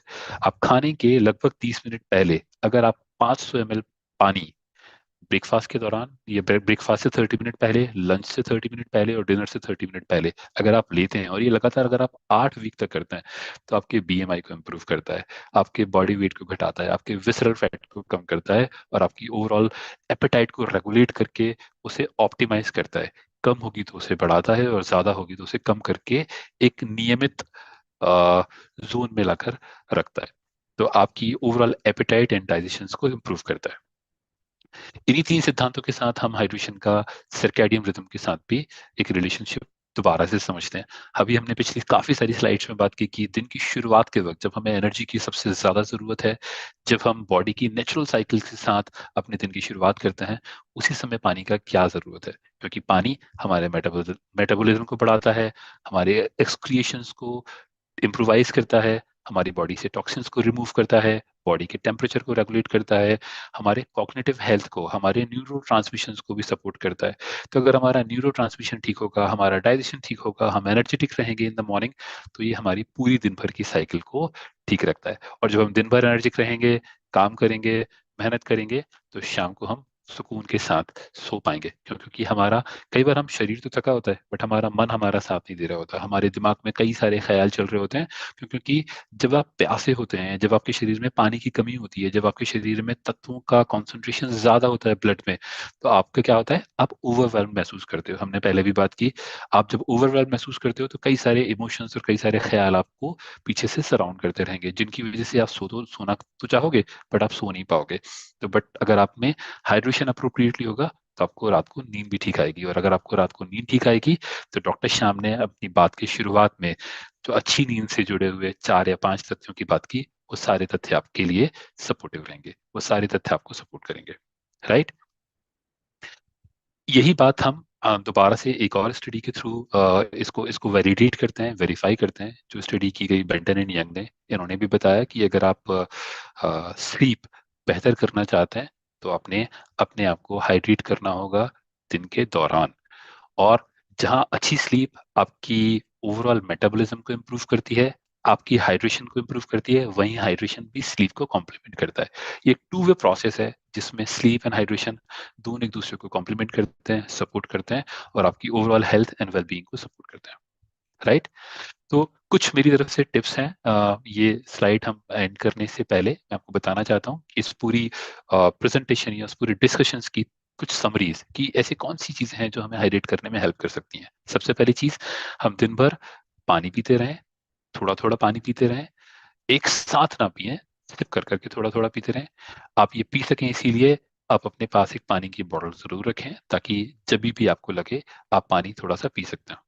आप पानी के साथ साथ healthy options like fruit juices with fibre, उनसे फाइबर ना निकला हो, या आप मिल्क या बटर मिल्क, इस तरह के, या फ्रूट्स, ये भी आप यूज कर सकते हैं अपने आप को हाइड्रेटेड रखने के लिए, राइट।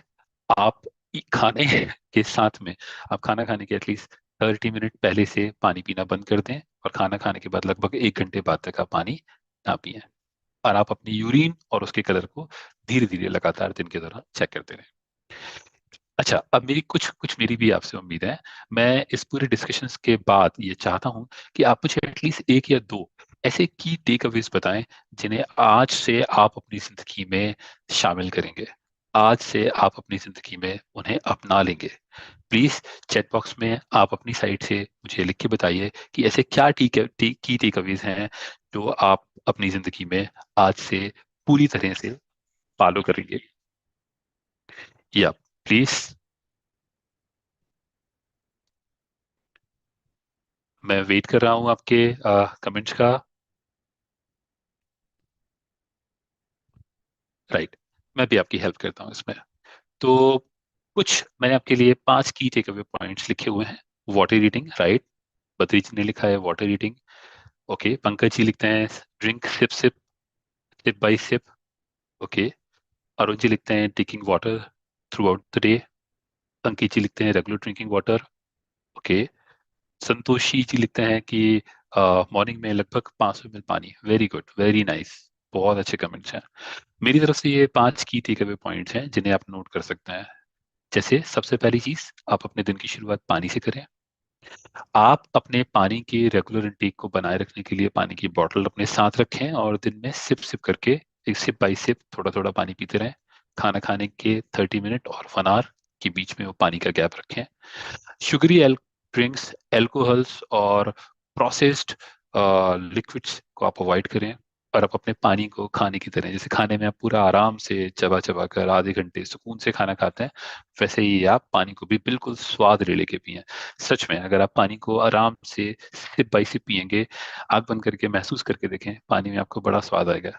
तो आप अपने पानी को लगभग खाने की तरह इस्तेमाल करें। इसी के साथ आज के दिन की ये एक बहुत, इस सेशन के अंत में एक बहुत अच्छी प्रैक्टिस जो फॉलो की जाती है, जिसमें हम हर दिन एक नई आदत सीखते हैं। आदतें हमारे लाइफ की डेली मैकेनिज्म को ऑटोमेट करती हैं। ये ऑटोमेशन हमें बहुत सपोर्ट करता है। तो अभी आपके लिए मेरी साइड से ये तीन आदतें हैं जो मैं आपको बताना चाहता हूँ। जैसे start and finish your day with a glass of water, आप रात में भी पानी पिएं और दिन में सुबह की शुरुआत आप पानी से करें। ये एक नई आदत जो आपने बिल्ड करनी है। दूसरी आदत आपने करनी है माइंडफुल हाइड्रेशन। आप कॉन्शियस रहें, अवेयर रहें, आप अपने शरीर के और अपने मन के और मस्तिष्क के सिग्नल्स को रीड करते चलें। तीसरी बात कि आप अपने पानी की क्वांटिटी कितनी कंज्यूम कर रहे हैं उसका एक ट्रैक रिकॉर्ड बना के जरूर रखें। इसी के साथ में हम हमारे शाइन मंत्रास को एक बार फिर से रिव्यू करते हैं। हमारे शाइन मंत्रास क्या कहते हैं? हमारा शाइन मंत्र कहता है start every day with gratitude and optimism.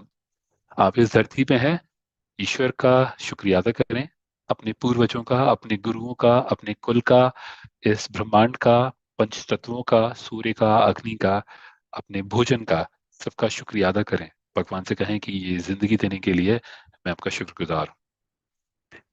आप अपने आप का ध्यान रखने के लिए, अपने परिवार के लिए, अपने समाज के लिए और देश के कल्याण के लिए अपने आप को बेहतर न्यूट्रिशन दें।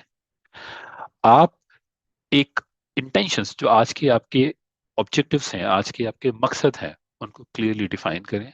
अगर आप विजुलाइज कर सकते हैं आंख बंद करके तो करें। आप ये भी देखने की कोशिश करें कि आप उनको कैसे एग्जीक्यूट करेंगे। अगर इसमें आपको शुरुआत में परेशानी होती है तो आप अपनी डायरी में भी ये पॉइंट्स कैप्चर कर सकते हैं। जो लोग मेडिटेट करते हैं उनके लिए बड़ा आसान है, वो अपने पूरे दिन को विजुलाइज करके, अपने आप को विजुलाइज करके ये देख सकते हैं, ये बता सकते हैं कि वो अपने दिन को कैसे गुजारने वाले हैं, और ये आपको बहुत हेल्प करता है। हर दिन एक नई चीज जरूर सीखें। आज आपने एक नई चीज सीखी हाइड्रेशन के बारे में, इसी तरह से हर दिन, चाहे आप पढ़ाई के थ्रू या लोगों से मिलकर या एक ऐसी कम्युनिटी जो अच्छे कामों में इन्वॉल्व है, उनकी बातों से, उनके साथ एक्सपीरियंस करके हर दिन जिंदगी में एक नई चीज जरूर सीखें। 30 मिनट जरूर अपने आप को बेहतर बनाने में लगाएं, और हर दिन एक्सरसाइज जरूर करें। पिछले कुछ दिनों में किसी ने बताया कि अगर हमारी आत्मा हमारा भगवान है तो शरीर हमारा मंदिर है, और हमारे मंदिर को बेहतर रखने के लिए हमें उसकी सफाई करनी बहुत जरूरी है। तो हर दिन लगभग 30 मिनट तक हम एक्सरसाइज जरूर करें। इसी के साथ मैं आज अब आपके सामने शेयर करूंगा रेसिपी ऑफ द डे। आज अच्छी अच्छी बात यह है कि आज हमारे पास एक रेसिपी नहीं है, आज हमारे पास दो दो रेसिपीज है। Just give me a moment.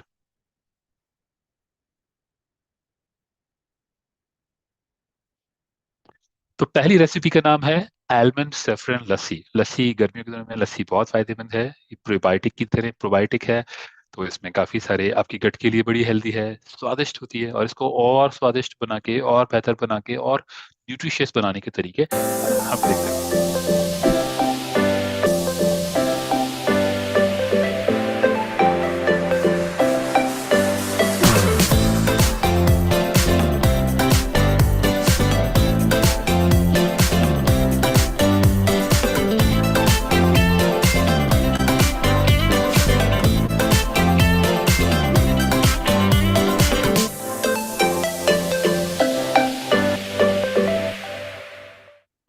Here we go, here we go. So लस्सी आपकी पहली ड्रिंक, और आज के लिए एक गुजराती डिश जिसमें कि न्यूट्रिशन का तड़का लगा हुआ है, जिसे हम थेपला बोलते हैं, जो कि आपके पराठे का बहुत बेहतर सब्स्टिट्यूट हो सकता है, वो रेसिपी देखेंगे।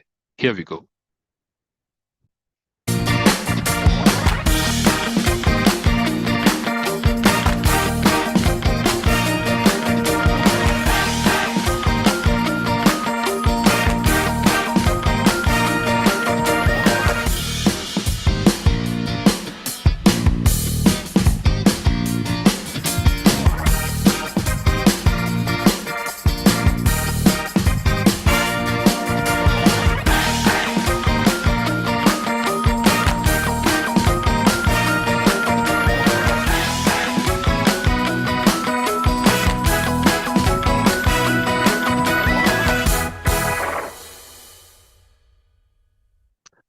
अच्छा, एक बात आपने ध्यान रखने वाली होगी, इस पूरी वीडियो में पराठे बनाते वक्त हमने ये जरूर यूज किया कि ऑयल कम से कम यूज किया जाए, और जो ऑयल हमने लिखा वो ऑलिव ऑयल था। हम पिछले फैट वाले सेशन में पढ़ चुके हैं कि हमें सेचुरेटेड फैट से दूर रहना होगा, और अनसेचुरेटेड, मोनो अनसेचुरेटेड और पॉली अनसेचुरेटेड, मूफा और पूफा यूज करना होगा। तो हम ऐसे ऑयल को यूज करेंगे जिनमें मूफा और पूफा की वैल्यू ज्यादा हो। नोट करने वाली बात है। इसी के साथ में एक मीनल के लिए आई एम रियली ग्रेटफुल कि वो हर दिन आके अपनी एक्सरसाइज के कुछ टिप्स बताकर हमारी जिंदगी को बेहतर बनाने में हमारी मदद करती हैं। आज के उनके एक्सरसाइज सेशन को सुनते हैं और देखते हैं और इसे करते भी हैं। आप में से हर वो इंसान जो इस समय मीनल के साथ इस एक्टिविटी को रिपीट कर सकता है, प्लीज करने की कोशिश करें। Here we go. A very happy good morning everyone. I hope you all are doing great. और आज हम सीखने वाले हैं बहुत ही अमेजिंग वर्कआउट जिसका नाम है wall sit. And as the name suggest, ये है एक वर्कआउट जो हम वॉल के साथ करने वाले हैं। तो लेट्स गेट स्टार्टेड। तो आइए समझते हैं movement of wall sit. And as the name suggest, wall sit is sitting with the support of the wall. और वो सभी लोग जिनको स्क्वाट्स करने में मुश्किल होती है और आज तक they are not able to get to the right format of squatting, wall sit is a great way to begin. So आज हम स्टार्ट करने वाले हैं वॉल सिट से। तो हमारा फॉर्मेट वही रहेगा, एथलेटिक। आपके फीट, आपके हिप्स, आपके शोल्डर्स, आप इनको अलाइंड रखेंगे। चाहे आप बैठेंगे भी तब भी आपके शोल्डर्स अलाइंड ही रहेंगे। Now the idea is that you are sitting with your back on the wall. अब इसमें बहुत सारे लोग ये गलती करते हैं कि वो वॉल को छोड़ देते हैं, सिर्फ हिप्स की सपोर्ट लगाते हैं, मतलब अपनी स्पाइन में आर्च कर देते हैं। आपको क्या करना है कि अपनी कोर को एंगेज करके रखना है। आपकी रीढ़ की हड्डी की एक एक वर्टिब्रे आपकी वॉल पे ही रहनी चाहिए। That's the correct way of doing a wall sit. And again, आपके जो नीज हैं वो आगे की तरफ पुश नहीं होंगे, अलाइंड रहेंगे आपके एंकल्स पे। और इनफैक्ट नीज आपके सॉफ्ट रहेंगे। इन सभी मूवमेंट्स में आपके मसल पे एक्शन रहता है, आपके जॉइंट्स हमेशा नाइस एंड सॉफ्ट रहते हैं। तो आप वॉल से कितना दूर होंगे ये इस बात पे डिपेंड करता है कि आपकी मसल, ये पूरे के पूरे क्वाड की लेंथ कितनी है, बिकॉज हम उसको परपेंडिकुलर ही रखेंगे। यहां से बैठ के देखेंगे कि आप कहां तक परपेंडिकुलर रह सकते हैं और फिर नीचे आएंगे पूरा, from the heel to the knee, from the knee to the hip, perpendicular to the wall. Core को एंगेज करते हुए पूरी की पूरी स्पाइन हमारी वॉल के साथ रहेगी। अपने हाथों को खोल भी सकते हैं अच्छे से, या अपने हाथों को अपने नीज पे भी रख सकते हैं। इनफैक्ट जब आप नीज पे रखते हैं तो आप बहुत ज्यादा इसको पकड़ने की कोशिश करते हैं, तो कोशिश कीजिएगा कि हाथों को ऊपर की तरफ खींच के रखेंगे। Again, full body strength workout. आपके काफ्स में भी बहुत अच्छा प्रेशर आ रहा है, क्वाड्स पे भी, हैमस्ट्रिंग्स पे भी, कोर पे भी।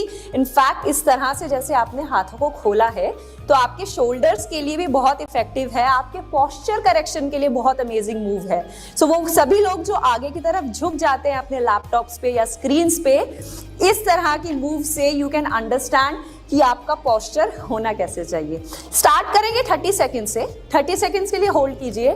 धीरे धीरे अपने स्ट्रेंथ और स्टेमिना के अराउंड मूव करते हुए 1 मिनट, 1.5, 2 मिनट्स तक भी लेकर जा सकते हैं। और धीरे से जब आपको इस मूवमेंट से बाहर आना है, जंप करके नहीं आना है, जिस तरह से आए थे उसी तरह से हाथों का सपोर्ट लेते हुए वापस आ जाएंगे। अब ये जो वॉल सिट है ये खुद ही एक बहुत ही मॉडिफाइड वर्जन है, लेकिन फिर भी अगर आपको वॉल सिट का एक मॉडिफाइड वर्जन चाहिए तो आप क्या करेंगे, आप जो आपके पंजे हैं ना उनको थोड़ा सा पास रखेंगे और हिप्स के साथ पीछे की तरफ जाके थोड़ी मूवमेंट करेंगे ऊपर और नीचे की, जिससे आपकी जो हैमस्ट्रिंग्स है अगर ये टाइट है तो थोड़ी सी रिलीज हो जाती है। तो सिर्फ आप नीचे जाएंगे, वापस ऊपर आएंगे, नीचे जाएंगे, वापस ऊपर आएंगे, नीचे जाएंगे, वापस ऊपर आएंगे।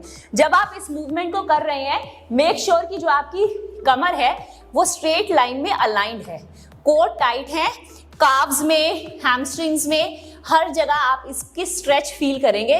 वापस ऊपर आएंगे, नीचे जाएंगे, वापस ऊपर आएंगे। कुछ दिन तक इसको करके देखिए।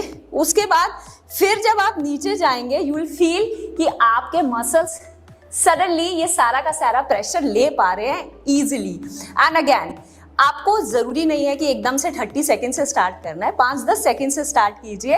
कोर को खींच के रखिएगा, ये एक बेसिक टिप है। अगर ये खींचा हुआ अंदर की तरफ स्क्वीज नहीं है तो इस तरह से होल्ड करना बहुत मुश्किल हो सकता है। एंड यस, ट्राई टू सी आप इसको कितना लंबा होल्ड कर सकते हैं and challenge yourself every day. मतलब अगर किसी दिन आपने 30 सेकेंड होल्ड किया है, maybe after a week 1 minute and then after another week 1 minute 10 seconds 15 seconds, और इस तरह से अपनी स्ट्रेंथ और अपनी एंड्योरेंस को इंप्रूव करेंगे। तो कैसा लगा आपको हमारा ये अमेजिंग वर्कआउट, जिसके लिए आपको कोई इक्विपमेंट नहीं चाहिए, इनफैक्ट सिर्फ एक वॉल चाहिए और आप इसकी प्रैक्टिस डेली कर सकते हैं और अपनी पूरी बॉडी की स्ट्रेंथ इंक्रीज कर सकते हैं। So keep rocking everyone.